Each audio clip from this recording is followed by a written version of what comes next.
اتنا اسے اچھا. کچھ لوگ تو اچھا ٹھیک ہے، کچھ لوگ تو اس حد تک گزر جاتے کہ بیوی خود کی ہے، وہ جائے دوسروں سے، اپنے بھائی سے بھی مانگے. کیوں مانگے میری بیوی اپنے بھائی سے؟ میری بیوی کیوں اپنے ماں باپ سے جائے مانگے؟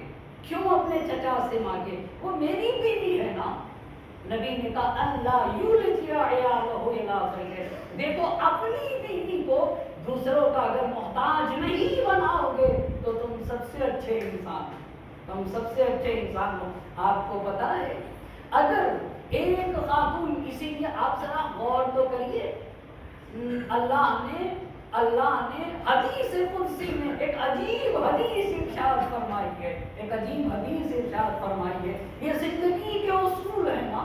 حدیث ہے کہ اللہ کا کہنا ہے اذا اردت ان اجمع للمسلم خیر الدنیا وخیر الاخرہ. اللہ کہہ رہا ہے اگر میں کسی کے لیے خیر دنیا بھی دینا چاہتا ہوں اور خیر آخرت، یہ دونوں دینا چاہتا ہوں، دنیا کی بھلائی اور آخرت کی بھلائی اگر کسی کو دینا چاہتا ہوں تو جعلت لہ قلبا خاشعا ولسانا ذاکرا وجسدا علی البلاء صابرا وزوجتا مؤمنہ. ایک صلوات پڑھ دے بر محمد اور آل محمد.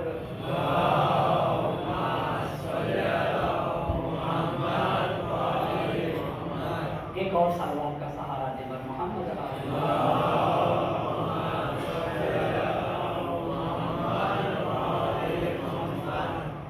اللہ کیا فرمان ہے کہ اگر میں کسی کو خیر دنیا دینا چاہتا ہوں، دنیا کی بھلائی اور آخرت دونوں کی بھلائی دینا چاہتا ہوں تو اس کے لیے 4 چیزیں فراہم کرتا ہوں. پہلی بات جعلت لہ قلبا خاشعا، اسے ایک ایسا دل دیتا ہوں جس دل میں میرا خوف ہو.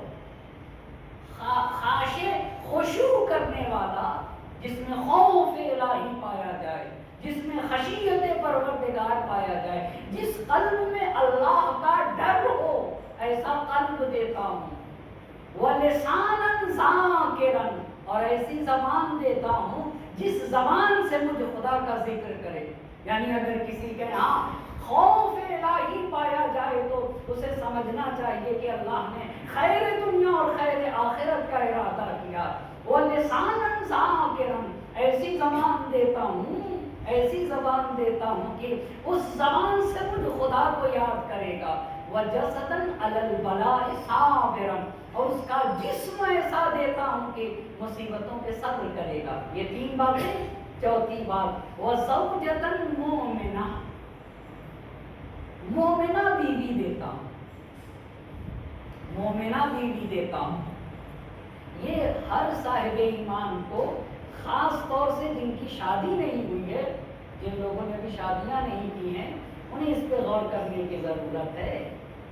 انہیں اس پہ غور کرنے کی ضرورت ہے. قرآن کی ایک آیت پڑھوں، ورنہ اساتذہ یہ کہتے ہیں کہ جس جوان کو جو چاہیے، مثلا ایک کو خوبصورتی چاہیے، ایک کو خوبصورتی چاہیے، تو وہ شادی کرنے سے پہلے اسی پر عمل کرے کہ مجھے خوبصورتی چاہیے. کیوں؟ تاکہ بعد میں اسے پچھتاوا نہ ہو، وگرنہ طلاق تک مسئلہ پہنچے گا. تم پہلے ہی سے فیصلہ کر لو تمہیں کیا چاہیے. ایک کو مالدار چاہیے، پیسے والی چاہیے، چلو تو تم اسی میں لگو. پر حدیث کہتی ہے کہ اگر کسی نے دین کی فکر کی تو اسے دنیا بھی ملے گی. یعنی اگر کسی نے دیکھا کہ ایماندار لڑکی چاہیے تو اللہ اسے خوبصورتی بھی دے گا، اللہ اسے مال و دولت سے بھی نوازے گا. اگر دین کو اس نے معیار بنایا نا تو سب کچھ اللہ اسے عطا فرمائے گا. بہت توجہ کرنے کی ضرورت ہے. اب آئیے زوجۃ مؤمنہ، مؤمنہ خاتون کسے کہتے ہیں؟ بہت اہم بات ہے. علماء تو کہتے ہیں، میں اپنے جوان بھائیوں کے لیے تو کہوں گا کہ اگر مؤمنہ بیوی چاہیے نا تو امام رضا علیہ السلام سے توسل کرنا چاہیے. انہیں مانگنا چاہیے آقا سے کہ ہمارے لیے ایک مومنہ بیوی کا اہتمام کریں. امام رضا سے خاص توسل کرنا ہوگا. اچھا مومنہ بیوی کسے کہتے ہیں؟ مومنہ بیوی کسے کہتے ہیں؟ حدیث نے کہا ہے کہ اذا نظر تسرہ اذا نظر الیہا، جب اسے دیکھے تو اسے سرور، جب اپنی بیوی کو دیکھے تو خوشحال ہو، خوشحال ہو۔ آپ کو پتا ہے، آپ کو پتا ہے مولا کائنات کہتے ہیں کہ جب میں شہزادی کی طرف دیکھ لیتا تھا تو سارے ہم و غم میرے دور ہو جاتے تھے۔ اما جو کائنات کا مشکل کشا ہو، جو کائنات کی مشکل کو برطرف کرے، اسے علی کہتے ہیں۔ مگر وہ کہتے ہیں جب میں فاطمہ کو دیکھ لیتا تھا، فاطمہ کو دیکھ لیتا تھا تو ساری میری مشکلات دور ہو جاتی تھی۔ اسے کہتے ہیں زوجہ مومنہ۔ یہ ایک بات۔ دوسری بات روایت نے کی، اور کیا چاہیے؟ کہا کہ وَتَحْفَظُهُ إِذَا غَابَ عَنْهَا فِي نَفْسِهَا وَمَالِهَا۔ مومنہ کی ایک اور بھی پہچان ہے کہ جب شوہر گھر سے باہر جائے تو دو چیزوں کا خیال ہو، ایک تو وہ عورت نامحرموں کی طرف مائل نہ ہو، اپنے نفس کو بچائے رہے۔ دوسری بات یہ ہے کہ اپنے شوہر کے مال کی حفاظت کرے۔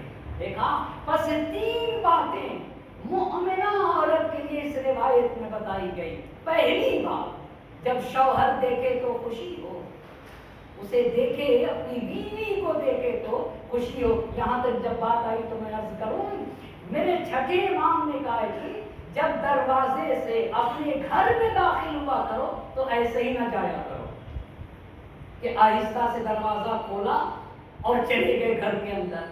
امام نے منع کیا۔ چھٹے امام کہتے ہیں کہ جب گھر میں باہر سے گھر کے اندر آؤ تو دروازے ہی پہ کو سلام علیکم۔ اچھا، تو مرد کیسے اپنی بیوی کو سلام کرے گا؟ ہماری طرف بعض لوگ بیوی کو سلام نہیں کرتے، کیوں بھائی چھوٹے ہو جائیں گے۔ مرد ہمیں بیوی کو سلام کریں گے۔ کچھ لوگ رسول اللہ سے بھی آگے بڑھ جاتے، رسول اللہ سے بھی وہ بچوں کو سلام کرتے تھے اور کہتے تھے زندگی بھر میں اس پر عمل کروں گا کہ میں پہلے سلام کروں گا۔ تو کچھ لوگ بیوی کو سلام کرنے میں سمجھتے کہ چھوٹے ہو جائیں گے۔ امام نے کہا جب دروازے پہ جاؤ سلام کرو، سلام علیکم۔ پھر امام نے کہا کہ یہ جو اپنے جوتے چپل پہن کے جاتے ہو تو ذرا سا اپنے پیر پٹ کو آواز کرو پیر سے۔ اچھا، کیوں؟ تاکہ پتا چلے کہ ہمارے میاں آ گئے۔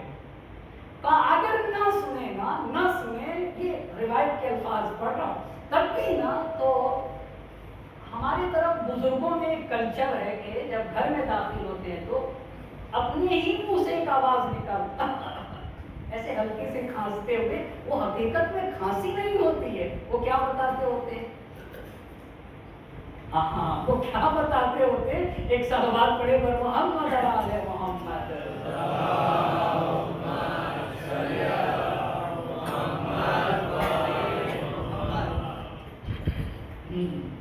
تو سلام کرو، اچھا اپنے پیروں سے آواز کرو، اور یہ کہا کہ اپنی زبان سے بھی ایک آواز نکالو۔ کیوں؟ تاکہ، بہت توجہ کریے، تاکہ تمہاری بیوی کو پتا چل جائے کہ ہمارے آ رہے ہیں۔ ہمارے کون؟ ہمارے شوہر صاحب آ رہے ہیں۔ اچھا، تو کریں کیا وہ بیوی؟ کیا کریں بیوی؟ پھر کیا کریں بیوی؟ پھر ایسے مینٹین ہو جائے تاکہ میرا شوہر جب مجھے دیکھے تو اسے خوشی ہو کہ ہاں بھائی میری بیوی مینٹین ہے میرے لیے۔ یہ امام نے کہا ہے۔ اسی طرح مومنہ عورت کے لیے کہا گیا کہ ایسے رہے کہ جب اس کا میاں اسے دیکھے تو اسے کہے، وہ میاں کو بھی ایسے ہی ہونا چاہیے، بیوی دیکھے تو اسے سرور ہو، نہ یہ کہ میاں اجڑا چمن بنے رہے۔ اجڑا چمن سمجھتے آپ؟ کچھ لوگ گھر میں اجڑا چمن ہیں۔ چمن جب پھول کھلے ہوئے ہوتے ہیں تو پھر انسان کو سرور ہوتا ہے۔ بس کہا کہ پہلی بات یہ ہوئی کہ مومنہ بیوی جب اسے دیکھے تو سرور ہو۔ دوسری بات، شوہر گھر سے باہر جائے تو بیوی پاک و پاکیزہ رہے، وہ دوسروں کی طرف مائل نہ ہو. یہ 3 باتیں دوسری باتیں. اور تیسری بات یہ کہ بیوی یعنی دوسری بات یہ بیوی اپنے نفس کو بچائے، دوسرے سے باتیں نہ کرے. آج کا زمانہ آپ دیکھیں نا، اگر ایمان نہ دیکھیں گے تو پھر کچھ نہ بچے گا. یہ موبائل، یہ چیٹ، یہ میسج، یہ فون، اگر ایمان نہ رہا تو آپ بالکل کوئی بھی انسان کسی کو نہیں بچا سکتا ہے. صرف ایک ہی چیز انسان کو بچا سکتی ہے، وہ دین ہے اور وہ ایمان ہے. تیسری بات ہے کہ شوہر کے مال کی حفاظت کرے. شوہر کے مال کو بیوی شوہر کی اجازت کے بغیر صدقہ بھی نہیں دے سکتی ہے، مگر یہ کہ بیوی کو پتا ہو کہ میرا شوہر راضی ہے، میرا شوہر راضی ہے. تو وگرنہ شوہر کی اجازت کے بغیر شوہر کا پیسہ اٹھا کے فقیر کو دے دے، حق نہیں. یہ ہوا اللہ اگر کسی کو ایسی بیوی دے دے، ایسی بیوی دے دے تو گویا خیر دنیا اور خیر آخرت کا ارادہ کیا. جب یہاں تک پہنچایا، ایک صلوات پڑھ دے بر محمد اور آل محمد.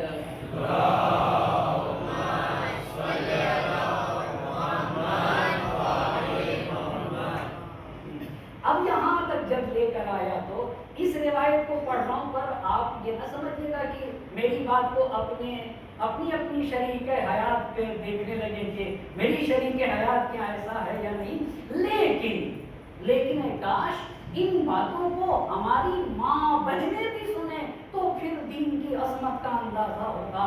روایت میں مومنہ بیوی کے لیے روایت میں ہے کہ ایک شخص نبی کے پاس آیا اور آ کر کہتا، اللہ کے نبی، میں جب گھر سے باہر نکلتا ہوں تو میری بیوی دروازے پہ چھوڑنے آتی ہے. کتنا خوش نصیب انسان، کتنا خوش نصیب انسان ہے کہ میری بیوی دروازے پہ چھوڑتی ہے، آتی ہے، اور جب گھر میں داخل ہوتا ہوں تو دروازے پہ استقبال کرتی ہے. اور اللہ کے نبی، اور جب میں فکر میں ڈوبتا ہوں، کوئی سوچتا ہوں، کوئی فکر ہوتی ہے، تو میری بیوی آ کے مجھ سے کہتی ہے کہ کس بات کا آپ سوچتے ہیں، کس بات کی آپ فکر کرتے ہیں. اگر آخرت کی فکر کرتے ہیں، قیامت کی فکر کرتے ہیں، تو ہر ایک کو قیامت کے بارے میں سوچنا چاہیے.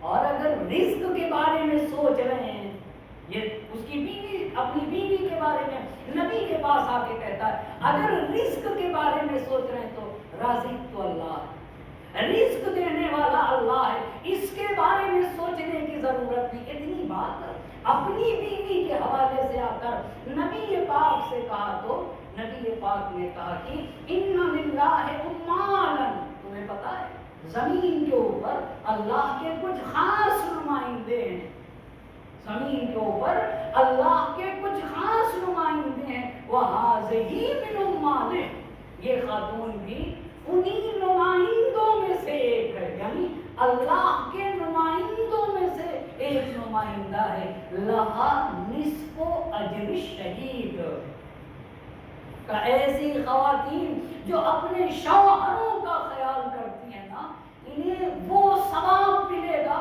جو شہید کو دیا جاتا ہے. یعنی شہید کو جو ثواب دیا جاتا ہے اس کا آدھا اجر ایسی خواتین کو ملے گا. ایک صلوات پڑھتے بر محمد اور آل محمد.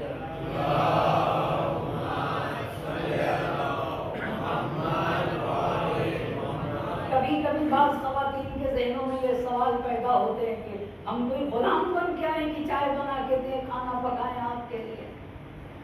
غلام کی بات نہیں ہے، یہاں خدمت کی بات ہے، یہاں خدمت کی بات ہے. دین کہتا ہے کہ اگر کوئی خاتون، عجیب بات ہے، اگر کوئی خاتون اپنے شوہر کے گھر جا کے ایک چیز ایک جگہ سے اٹھا کے دوسری جگہ رکھ دے، ترید بہ صلاحہا، اور نیت یہ ہو کہ میرا شوہر آگے بڑھے، تو حدیث کہتی ہے نظر اللہ علیہا، اللہ ایسی عورتوں کی طرف نظر رحمت کرتا ہے. آپ کو پتا ہے اللہ کس کی طرف نظر رحمت کرتا ہے؟ انبیاء کو رحمت کی نگاہ سے دیکھتا ہے، صلحاء کو رحمت کی نگاہ سے دیکھتا ہے، شہداء کی طرف نظر رحمت کرتا ہے. لیکن اگر ایک خاتون اپنے شوہر کی بھلائی کے لیے شوہر کے گھر جا کر ایک کام کرے تو حدیث کہتی ہے نظر اللہ الیہ، اللہ اس کے طرف رحمت کی نگاہ سے دیکھتا ہے۔ دوسرا فقرہ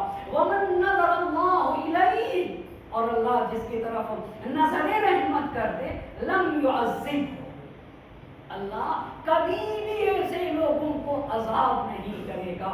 بس میرے نبی نے کہا کہ بہترین لوگوں میں سے بن جاؤ۔ بہترین لوگوں کی پہچان یہ ہے، پہلی پہچان وہ تقی ہوتے ہیں، متقی ہوتے ہیں۔ دوسری پہچان ان کا دل بھی پاک و پاکیزہ ہوتا ہے اور ان کا ظاہر بھی پاک و پاکیزہ ہوتا ہے۔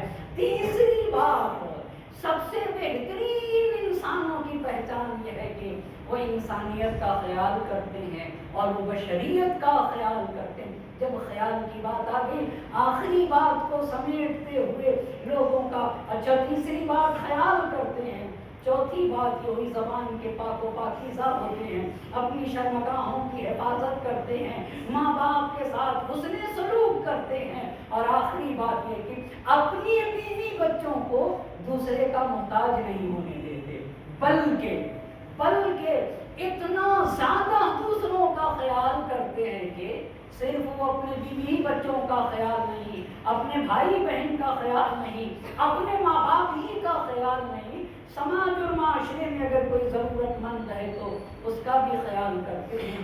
ایک روایت عرض کروں اور پھر آپ کی زحمتوں کو تمام کر دوں گا۔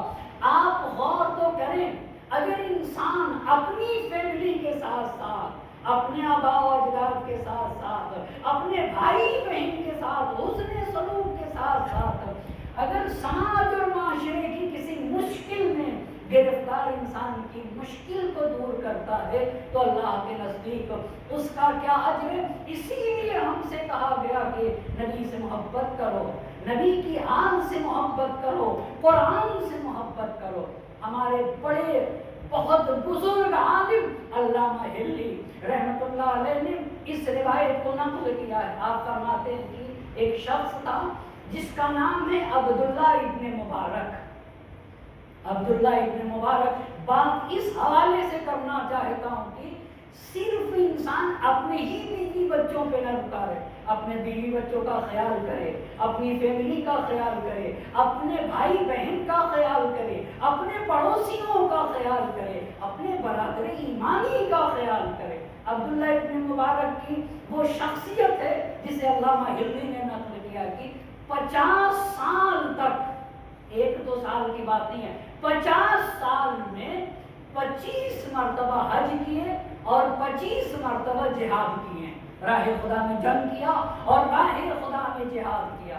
ایک سال حج پہ جاتے تھے، ایک سال جہاد پہ، ایک سال حج پہ جاتے تھے، ایک سال جہاد پہ۔ یہ عبداللہ ابن مبارک ہیں۔ ایک سال حج پہ جانے کے لیے 500 دینار لیے۔ دینار چاندی کے سکے کو نہیں کہا جاتا ہے، دینار سونے کے سکے کو کہا جاتا ہے۔ اب ایک سال حج پہ جاتے تھے، ایک سال جہاد پہ۔ ایک سال اب ان کو حج پہ جانا تھا، کہا چلتے ہیں 500 دینار اٹھایا، اور 500 دینار اٹھانے کے بعد گئے کی سواری خریدیں، اونٹ خریدیں اور اونٹ پہ سوار ہو کے حج کو جائیں گے۔ گزر رہے تھے، دیکھا کہ وہ جگہ جس جگہ پہ کوڑے پھینکے جاتے ہیں، گندگی پھینکی جاتی ہے، وہاں پہ نبی کی اولاد میں سے ایک علویہ سیدہ فاطمہ کی بیٹی مری ہوئی مرغی کے پر صاف کر رہی تھی۔ عبداللہ ابن مبارک نے دیکھا کہ ایک سیدہ نبی کی اولاد علویہ مری ہوئی مرغی کے پروں کو صاف کر رہی تھی، تو عبداللہ ابن مبارک ان کے قریب گئے اور جانے کے بعد ان سے پوچھا کہ یہ آپ کیا کر رہی ہیں؟ تو وہ علویہ سیدہ نے کہا کہ جو بات تم سے مربوط نہیں ہے وہ تم کیوں پوچھ رہے ہو؟ تم اپنا کام کرو، میں اپنا کام کر رہی ہوں۔ بہت توجہ کرے گا، بڑی غیرتدار خاتون تھی، نبی کا خون ان کی رگوں میں تھا، کہا جو تم سے مربوط نہیں وہ کیوں مجھ سے پوچھ رہے ہو؟ عبداللہ ابن مبارک کہتے ہیں کہ اس علویہ کی بات میرے دل میں اثر کر گئی، یہ بڑی عظیم بات ہے۔ اس عالم میں یہ خاتون کہہ رہی ہے کہ جو تم سے مربوط نہیں وہ مجھ سے کیوں پوچھتے ہو؟ عبداللہ ابن مبارک نے اصرار کیا. جب اصرار کیا تو وہ علویہ سیدہ کہتی ہیں جب تم نے اتنا اصرار کیا تو اب میں اپنے راز کو بتاتی ہوں. اور میرا راز یہ ہے کہ میرے پاس 4 بیٹیاں ابھی بالکل قریب میرے شوہر کا انتقال ہوا ہے اور 4 دن سے ہمارے پاس کھانے کے لیے کچھ بھی نہیں. اب ہمارے اوپر یہ مری ہوئی مرغی حلال ہو گئی ہے. ہماری صورتحال یہ ہے اب ہمارے اوپر اگر یہ نہیں کھاتے ہیں تو ہماری جان چلی جائے گی. میرے پاس 4 بیٹیاں سب یتیمہ، ان کے باپ ابھی گزر گئے. ہاں میں سیدہ ضرور ہوں مگر میرے اوپر ابھی مردار کا کھانا حلال ہو گیا. عبداللہ ابن مبارک کہتے ہیں تو تم پر ابھی بھی تم غفلت کرو گے. تم نے کتنے حج کیے؟ 25 حج کر لیے. تو عبداللہ ابن مبارک اپنے ہاتھ میں 500 دینار لیے ہوئے تھے. خاتون سے کہا کہ اپنا دامن بڑھائیے، اپنا کرتا بڑھائیے، کرتے کا دامن. تو علویہ سیدہ نے بہت اصرار کرنے کے بعد، اور عبداللہ ابن مبارک کہتے ہیں کہ نظر جھکی ہوئی تھی تو انہوں نے اپنا دامن پھیلایا. میں نے 500 دینار رکھ دیے اور واپس چلا آیا کہ اس وقت ضرورت یہ ہے کہ اس خاتون کی ضرورت کو پورا کیا جائے. اس کے بیٹیاں یتیم ہیں، کیوں ایک خاتون کے لیے صورت پیش آئی کہ وہ مردار کھا لے. اب آگے دیکھیں، اب جب آگے تو جتنے ساتھی تھے نا سب حج پہ چلے گئے. بہت توجہ کریے گا، نبی کی بیٹی کہہ رہی نبی سے محبت ہونا چاہیے. سب حج پہ چلے گئے. عبداللہ ابن مبارک کہتے کہ میرے ساتھی اب جب حج سے واپس آئے، حج کر کے واپس آئے اور میں ان سے ملا تو ہر کوئی کہہ رہا تھا عبداللہ تم منا میں ملے، تم عرفہ میں ملے، تم خانہ کعبہ کا طواف کرتے ہوئے ہم نے تم کو دیکھا، ہم نے تمہیں روضہ رسول میں رسول کی زیارت کرتے ہوئے دیکھا، مدینے میں تم ملے. عبداللہ ابن مبارک کہتے میں حیران ہو گیا. میں تو مکے گیا بھی نہیں لیکن ہر آدمی ہر حاجی کہہ رہا تھا تم کو میں نے طواف میں دیکھا، تم کو میں نے صحیح میں دیکھا، تم کو میں نے عرفہ میں دیکھا، تم کو میں نے مشعر میں دیکھا، تم کو میں نے مینا میں دیکھا. عبداللہ ابن مبارک کہتے ہیں کہ میں بہت تعجب میں پڑ گیا. اتنا ان لوگوں نے کہا ہر جگہ تمہیں دیکھا. کہ بھئی یہ کیسے ہو سکتا ہے کہ ہر جگہ تم کو دیکھا، ہر جگہ تم کو دیکھا. کہا جب رات کو سویا تو نبی پاک میرے خواب میں آئے اور آنے کے بعد کہتے ہیں کہ عبداللہ تم تعجب کر رہے ہو کہ کیسے تم مکہ مینا عرفہ اور مشعر اور روضہ رسول پر تم تعجب کر رہے ہو.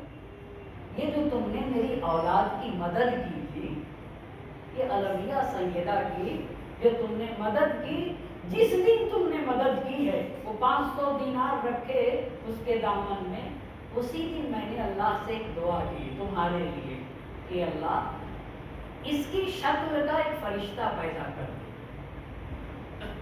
آپ غور کر رہے ہیں، عبداللہ ابن مبارک کی شکل کا ایک فرشتہ پیدا کر دے جو قیامت تک اس کی طرف سے حج بجا لاتا ہے. کا 1-2 سال نہیں، قیامت تک اس عبداللہ کی طرف سے حج بجا لاتا رہے. کہا عبداللہ، نبی نے کہا عبداللہ اب چاہے تم حج پہ جاؤ یا نہ جاؤ، وہ فرشتہ صبح قیامت تک تمہاری طرف سے حج کرتا رہے گا. یہ دیکھا، یہ نبی سے محبت اور نبی سے محبت کا اظہار. یہ نبی نے کہا تم نے میرے خون کے ساتھ، میری اولاد کے ساتھ اگر تم نے یہ محبت کی ہے تو اسی وقت میں نے اللہ سے یہ دعا کی کہ اللہ اس کی شکل کا ایک فرشتہ پیدا کر دے تاکہ قیامت کی صبح تک اس کی طرف سے حج کرتا رہے. یہ نبی کی آل کے ساتھ، نبی کی اولاد کے ساتھ یہ محبت کرنے کا انسان کو صلہ ملے گا. مگر کیسے بدبخت وہ لوگ تھے کہ نبی کی وفات کے بعد، نبی کی ابھی آنکھ بند نہیں ہوئی ابھی نبی کا کفن بھی میلا نہ ہونے پایا تھا کہ جس دروازے پہ اللہ کے نبی جا کر سلام کیا کرتے تھے، نماز کے بعد جس دروازے پر پہنچ کے نبی سلام کیا کرتے تھے، اس دروازے پہ آگ و لکڑیاں جمع کر دی گئیں اور نبی کی بیٹی پہ مصائب کے وہ پہاڑ توڑ دیے گئے کہ نبی کی بیٹی مرثیہ پڑھتے تھے، صبت علیہ مصائب لو انہا صبت علیہ مسرنا لیالیا، اے لوگو مجھ پہ وہ مصائب ڈھائے گئے کہ اگر وہ روشن پہ پڑھتے تو وہ تاریک رات میں بدل جاتے۔ اللہ اللہ، اسماء کا بیان ہے، فاطمہ زہرا کے زندگی کے آخری لمحات تھے۔ اسماء کہتی نبی کی بیٹی نے مجھ سے کہا، اسماء میرے بابا کی وفات کے وقت میرے بابا کے لیے کافور آیا تھا، میرے بابا نے کافور کو 3 حصوں میں کر دیا تھا، ایک حصہ اپنے لیے رکھا، ایک علی مرتضیٰ کے لیے اور ایک حصہ میرے لیے رکھا تھا۔ اسماء کافور لاؤ میرے سرانے رکھ دو۔ اسماء نے کافور شہزادی کے سرانے رکھ دیا، شہزادی نے اپنا چہرہ چادر سے ڈھک لیا۔ اسماء سے کہا، اسماء تھوڑی دیر کے بعد مجھے آواز دینا، اگر میں بولوں تو سمجھ لینا زندہ ہوں، اگر آواز سنائی نہ دے سمجھ لینا فاطمہ دنیا سے چلی گئی۔ تھوڑی دیر گزرنے کے بعد اسماء نے پکارنا شروع کیا، اے نبی کی پیاری بیٹی، اے خدیجہ کی لختے دیگر، مگر فاطمہ کچھ آواز نہیں دیتی۔ ایک مرتبہ اسماء نے گرا لیا، بیان کرنا شروع کر دیا، اے نبی کی بیٹی، اپنے بابا سے ملیے گا، میرا سلام کہیے گا۔ اتنے میں حسن و حسین آ گئے۔ اسماء، ارے ہماری ماں کے سونے کا وقت نہیں۔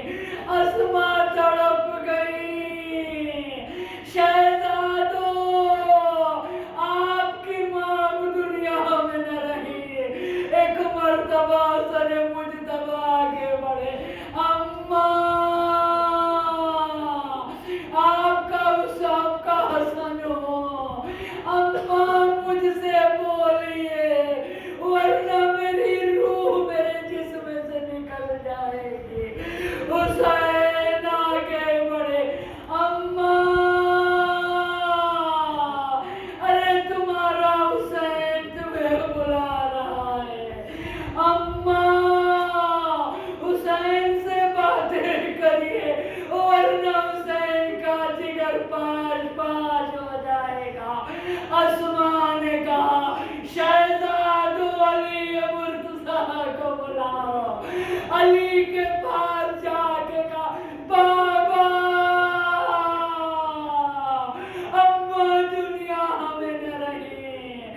علی غشکا کے زمین پہ گر گئے، بیت الشرف تشریف لے آئے، مجمع جمع ہوا، ابو ذر باہر نکلے، اے لوگوں اپنے اپنے گھروں کو واپس چلے جاؤ، نبی کی بیٹی کا جنازہ رات کی تاریکی میں اٹھے گا۔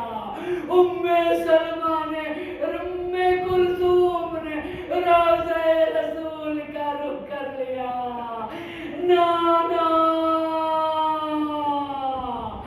ایسا لگ رہا ہے جیسے آج آپ ہم سے جدا ہوئے، نانا